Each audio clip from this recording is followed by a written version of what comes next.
Olá, tudo bem, doutor Pedro? Bem, doutor. Ontem foi o doutor que caiu a energia, né? Aqui hoje caiu a internet.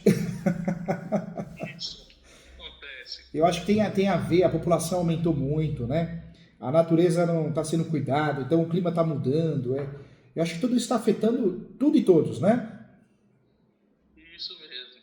Isso mesmo. Mais que um professor ganhou um amigo aqui, conta comigo. Você está bem de saúde física e mental? Isso bem, graças a Deus. Isso aí, tem que cuidar. Estou à disposição, viu? Fica à vontade, eu estou aqui para te ajudar. Ah, beleza. Doutor, são algumas dúvidas que eu tenho aqui. Uma é o seguinte: um rapaz, um cliente nosso aqui, ele vendeu um imóvel, fez uma procuração pública passando todos os poderes para a pessoa. Tá. Fez um contratozinho de gaveta e fez só a procuração passando os poderes para a pessoa.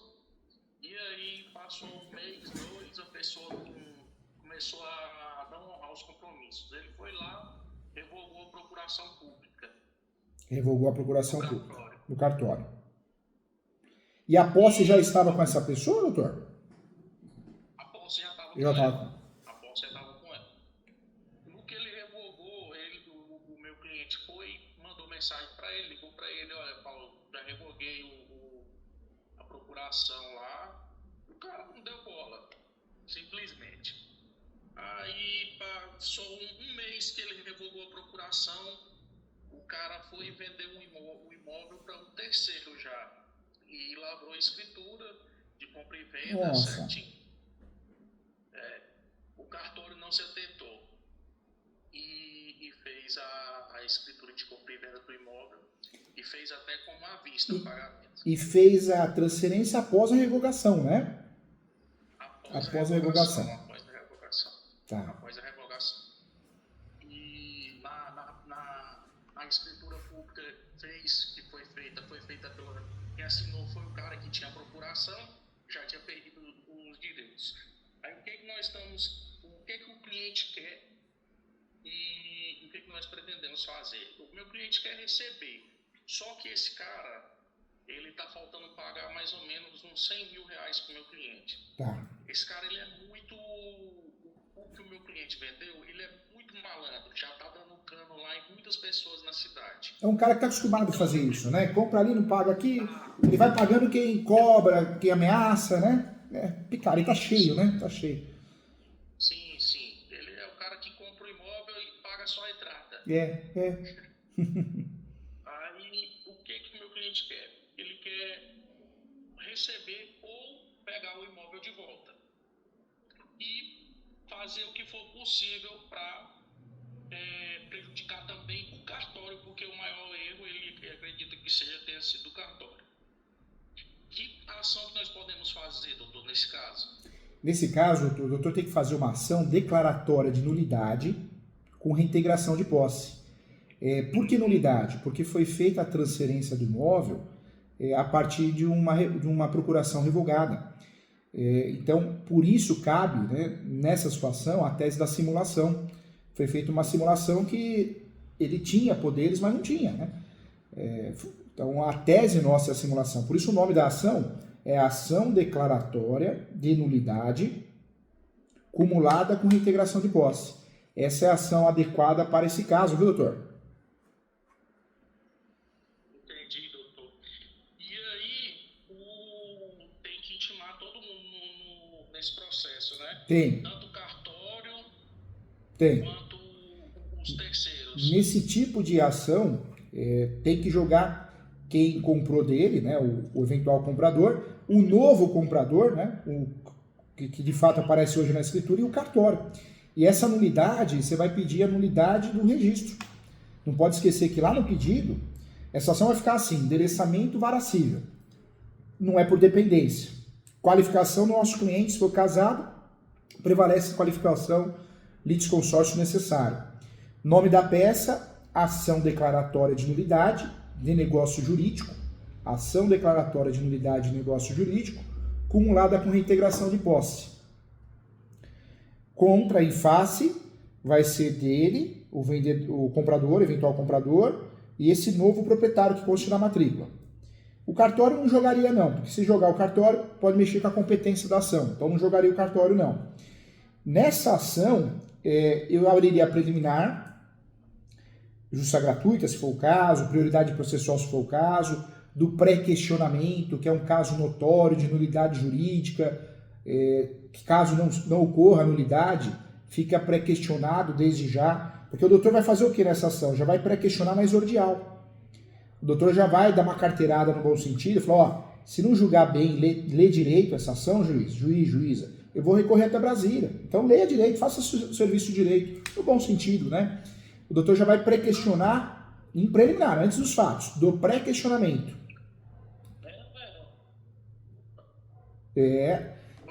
E aí, do pré-questionamento, o doutor vai deixar claro que esse negócio ele é nulo de forma notória, porque foi feita uma transferência da propriedade com a procuração revogada. Então é notório isso, não dá para questionar. Então, caso não ocorra nulidade em primeiro grau, fica pré-questionado para recurso especial e recurso extraordinário, porque é uma afronta à Constituição Federal e o Código de Processo Civil, né, o devido processo legal.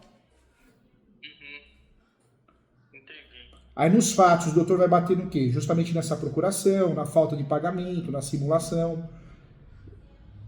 O doutor pode, se o doutor quiser como estratégia, conversar com o cliente e distribuir uma segunda ação. Essa segunda ação seria a ação de execução. Por quê? Porque além de pedir a nulidade e a reintegração de posse, numa segunda ação, se o cliente concordar em pagar os honorários para o doutor, que é outra ação e outro honorário, o doutor pode fazer a ação de execução, porque é uma ação rápida. Né? O procedimento não tem aquela primeira fase demorada, cansativa. Então, já dá para pedir penhora online, bloqueio de conta. Né? Então, eu faria por fora. Pois é, a ação de execução, eu também pensei nela, só que o cara é malandro, ele não deixa mais nada no nome dele, não. Mas é uma forma de sujar o nome dele, né? Porque um sujeito desse aí, ele fica comprando, né? Compra de um, compra de outro, então... a ideia é fazer o quê? Com essa ação você acaba sujando o nome dele, entendeu, doutor? Hoje uma ação dessa é praticado o valor de honorários de 10 até 25 mil, viu, doutor? Essa ação declaratória de nulidades. Porque é uma ação complexa, não é todo advogado que faz, né? Então o doutor vai fazer essa ação, se o cliente aceitar, mas é uma ação que os valores de mercado são praticados nesse nível, viu? É uma ação complexa e é uma ação que você trabalha muito a matéria de recursal, porque você pega um juiz de primeiro grau, segundo grau, às vezes, dependendo da turma, não julga direito, né? Se livra do processo, aplica a jurisdição defensiva. Então o doutor precisa fundamentar bem e vai discutir provavelmente isso em terceiro grau, entendeu? Isso mesmo. E lá eu acho que cabe até uma liminar, porque o atual proprietário, ele está construindo o alvará da obra até em nome do antigo proprietário e tem que parar essa obra, né, para não aumentar os danos. Então, o que pode ser feito também, nessa ação declaratória de nulidade, abre uma preliminar do embargo da obra. Entendeu? Pensando nisso aí, já pediu o embargo na obra. Isso, pede o embargo na obra. Outra dica que eu dou para o doutor também, o doutor pode pedir nessa ação a averbação premonitória. Averbação premonitória. O que é essa averbação premonitória? O doutor vai pedir na peça, na exordial, vai pedir que o juiz peça um ofício e envie para o cartório de imóveis para fazer constar essa ação na matrícula do imóvel. Isso evita uma dupla venda, uma tripla venda, porque pode ocorrer. Essa pessoa, talvez, ela já venda para outro, né? Isso mesmo. Então essa ação vai ficar assim, endereçamento varacível, qualificação do cliente, nome da peça, ação declaratória de nulidade de ato jurídico, cumulada com reintegração de posse. Em face de quem? Em face do comprador e do último proprietário que consta na matrícula. Preliminar, justa gratuita, prioridade processual se for o caso. Preliminar 3, né, ou a primeira, do pré-questionamento. Preliminar 4, da averbação premonitória. Preliminar 5. Essa preliminar 5, o doutor pode trabalhar com o tópico assim, quer ver? Do embargo da obra, ou qualquer benfeitoria. Aí vai para os fatos. Nos fatos, traz a questão da procuração, foi feita a transmissão com a procuração revogada, trabalha a tese da simulação e traz o artigo 108 do Código Civil. Traz o artigo 108 do Código Civil, traz a súmula 487 também do Supremo. A súmula 487 do Supremo, ela fala o quê? Numa discussão de posse prevalece a propriedade. Feito isso, vai para os fundamentos. No pedido, não pode esquecer de pedir a nulidade de qualquer procedimento registral no cartório. Nos pedidos, nulidade de qualquer... Para a peça não ficar confusa, pede preliminares. No mérito, pede a nulidade do negócio jurídico. Separadamente, a nulidade de qualquer procedimento registral feito no cartório. E pede a emissão ou expedição do mandado de emissão na posse.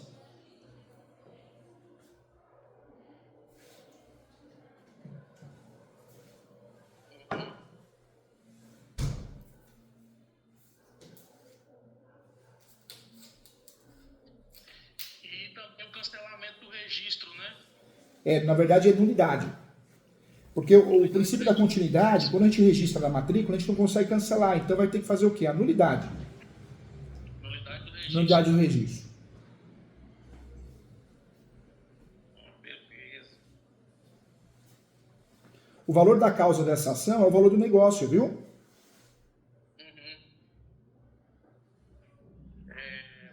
Foi uns 300 mil, mais ou menos, se não me engano.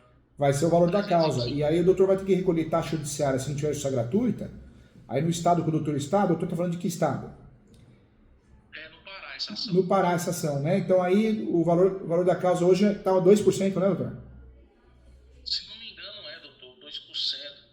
É 2%. Esses dias. O cliente vai gastar taxa judiciária, 2% do valor do negócio, e vai gastar a citação por correio. A citação, R$ 14,86 aí, né? Por correio. Tá barato ainda. Assim, Tá. A taxa judiciária está mais cara que São Paulo. São Paulo está 1,5%, né? Tocantins está 4%, absurdo, né? Na verdade, eles querem tornar a justiça cada vez mais cara, né? Mas isso é culpa de quem? É culpa da OAB, né? Que não é atuante, né? Nós temos uma OAB que não serve para nada, né? Infelizmente. Aqui tem casos que você junta todo tipo de comprovante que o juiz pede e ainda nega a justiça. Acontece. E hoje vive uma jurisdição defensiva, né? Os juízes se livram dos processos, né? Esse é o problema, né? E fora os juízes que muitas vezes, colocam o cliente contra o advogado, viu, doutor? Eu faço muita mentoria aqui, doutor. Uns 10 dias atrás, eu atendi um casal de advogados. O juiz colocou na sentença, colocou que foi um erro grotesco dos advogados terem ingressado com aquela ação. Para que fazer isso, né? É muita maldade, né? Porque, você vê, o cliente ele se vira contra o advogado, né? E não foi, né? E não foi uma ação equivocada, não. Foi equivocado que o juiz fez mencionar isso na sentença. É muito triste o que eles fazem. Eles não sabem nada, não sabem o que está fazendo, é que dar consultoria, né? Sim. Tem muita gente boa, mas tem uns infelizes frustrados aí que tá louco no judiciário. Não é nem o juiz que faz a decisão e quer dar esporra ainda. É verdade. Não, beleza. Doutor, aí eu tô com um outro caso aqui. A hora que o doutor fizer essa peça, pode mandar para mim, tá, doutor? Eu olho no WhatsApp, tá? Não, tá beleza. Pode mandar no WhatsApp, eu marco a mentoria, mando a peça antes e eu abro ela, eu faço o advogado do diabo para poder te ajudar, tá bom? Tá beleza. Doutor, esse caso é um outro caso que também acho que é um pouco meio complexo. O cara comprou uma casa Minha Casa Minha Vida da Caixa e por um empecilho ele teve que vender a casa. Não ia mais morar no município. Aí vendeu com a sobrinha dele, não fez contrato de compra e venda quando ele vendeu para essa sobrinha dele, para ela assumir as parcelas. Ela pagou um valor simbólico pela casa e assumir as parcelas. passou um tempo, um prazo de uns 6 meses, a sobrinha dele teve que se mudar também de cidade. Ela foi e vendeu para um terceiro e a pessoa deu um valor de entrada também e assumiria as parcelas. Quando ela vendeu para um terceiro, ela foi e pegou um contrato de gaveta e fez um contrato de gaveta bem básico mesmo, não tem quase nada, informando só que o imóvel foi vendido, que a pessoa assumiria as parcelas, não tem nenhuma multa de rescisão de nada. Um contrato bem simplesinho, né? Bem fuleirinho mesmo, daqueles bem simplesinho. E aí o que acontece? Hoje em dia a pessoa que está na residência, a que tem esse contrato, ela vive atrasando as parcelas.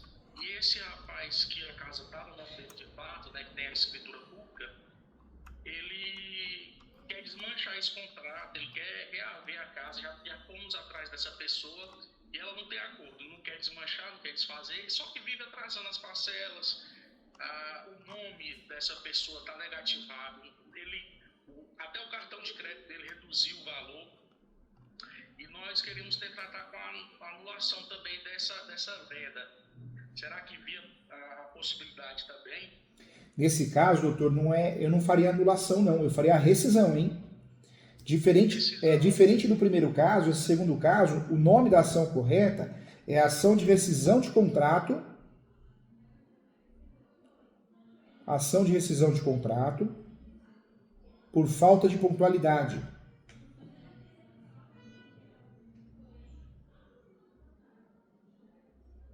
Com emissão na posse, cumulada com emissão na posse.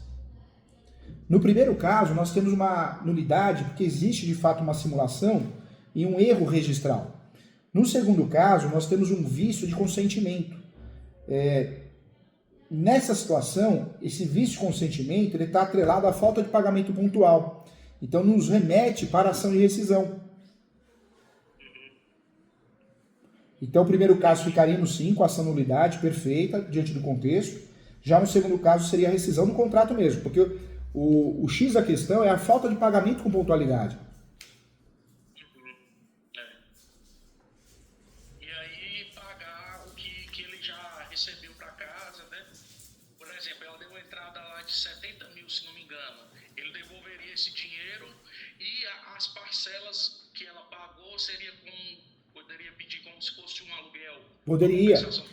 Nessa mesma ação, daria para fazer o depósito em juízo que ele recebeu, e nessa mesma ação, daria também para fazer o pedido de aluguel, uma compensação financeira como se fosse um aluguel. Então, depositaria o valor descontando esse aluguel. Em preliminar, faz um pedido em preliminar de depósito judicial. Nessa ação também dá para pedir tutela antecipada da rescisão, viu? Dá para fundamentar com tutelas provisórias pedindo a rescisão de forma antecipada. E nesse caso não é medida cautelar, porque não é para proteger o pedido, né? Então é tutela antecipada, é o próprio pedido antecipado. Tranquilo. Faz a peça também, doutor, e se precisar eu estou aqui para olhar, tá? Não, tá beleza. Mas que o professor tem um amigo aqui. Esse último contrato de gaveta, ele tem a irrevogabilidade do contrato também na cláusula. Também tem? A única coisa que tem. O doutor poderia, né, se fosse um caso que estava prescrito, alguma coisa assim, não daria para fazer a ação de rescisão. Aí traria, né, a ação de nulidade, porque aí daria para bater no artigo 108. Toda transação imobiliária acima de 30 salários mínimos tem que ser feita, né, com base no artigo 108. Mas não compensa, porque não prescreveu, vai na rescisão. Não, tá beleza. E pede uma audiência de conciliação, quem sabe resolve isso na conciliação preliminar, né? Pode ser. Mas é difícil, essa mulher, ela tá bem... Ela atende o telefone uma vez, depois que ela atendeu, que a gente quer falar com ela já... Não atende mais.